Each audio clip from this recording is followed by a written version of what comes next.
A New World. Adventures of Shanaya by Shanaya Malik. So there I was, standing at my boarding gate, getting ready to leave for my flight from Germany. But within the blink of an eye,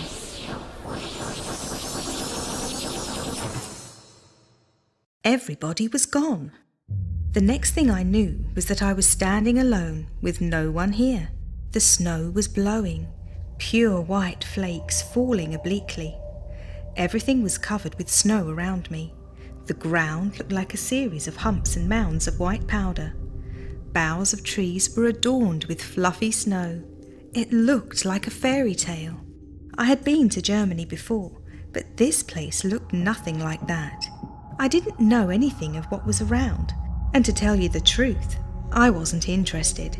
But knowing the stories of an ordinary girl turning into a princess and magic beans growing into a large beanstalk, something inside of me was telling me that I was going to be here for a long time. It mostly all started when I began to hear soft music, as if someone was playing it on the piano. I turned around, and a new world began to appear. Now, I didn't know what was going on at that point, but I remembered what I had learned from when I was little. Make the best use of what you are given. I began to explore, hoping to find some ways that I could build myself a shelter and see what there was to eat. I built myself a house made out of many materials, but I mostly used sticks and stones. I began to examine the sticks. I noticed scratches on the sticks, as if made by a beetle. I saw many different shapes of scratches, and they all had a unique design like snowflakes. Then I looked at the stones, and I saw writing on them.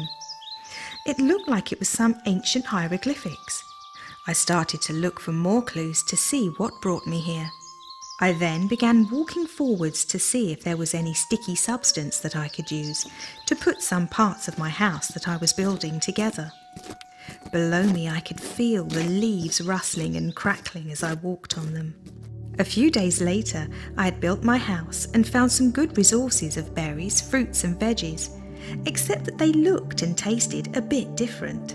For example, broccoli was green and shaped like a small tree, but instead this vegetable was red and shaped more like a rose. If only I had some ranch dressing. Again I began to hear the soft music I had heard earlier, only to turn around and see that the music was coming from this beautiful creature that I had never seen before in my life. The music only seemed to come when it walked. Its skin had a lot of different colours, but mostly pink and white. It was about the size of a newborn puppy. Its little tail had pink and white stripes. It was standing on its 2 feet. Its belly was white with a little pink circle right in the middle. It had a nice long neck, and the head was full of colours. The eyes were blue and very large, which was what made it cute. The forehead had these little flowers that had red petals, an orange middle part, and a little yellow dot in the centre. The adorable animal had intricate little swirls on its head in a very pretty shade of lavender.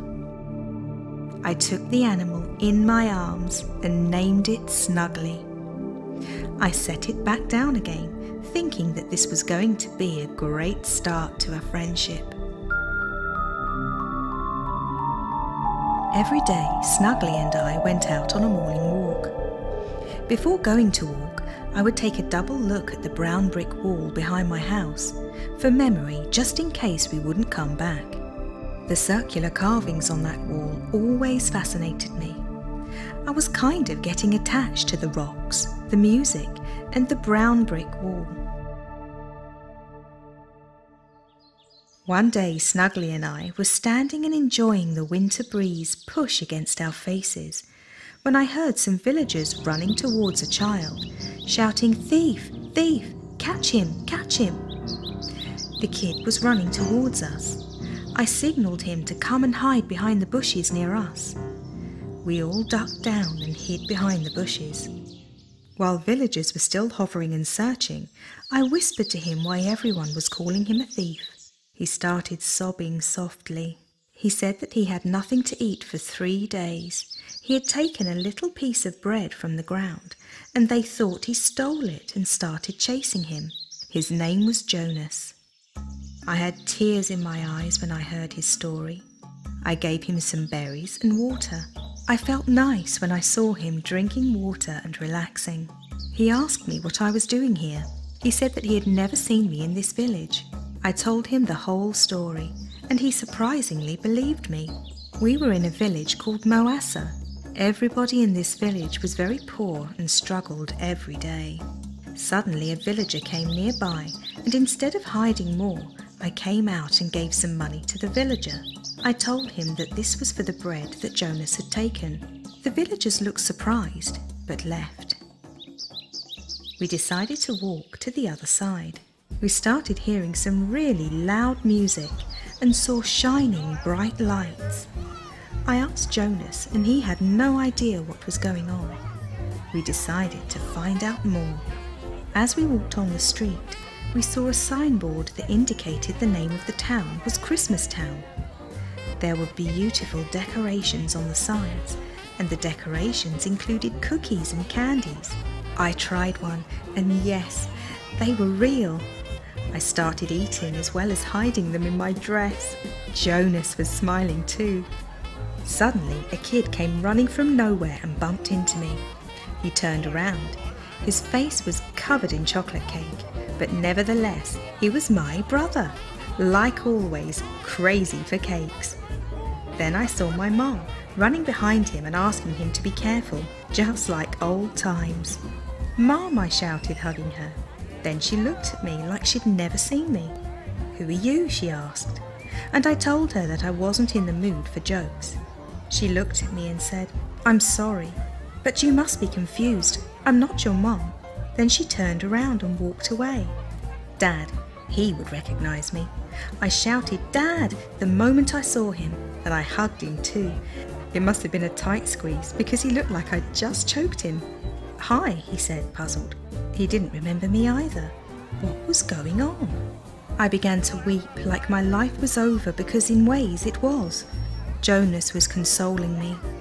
After some time I stopped crying and told Jonas that we should go back to the village.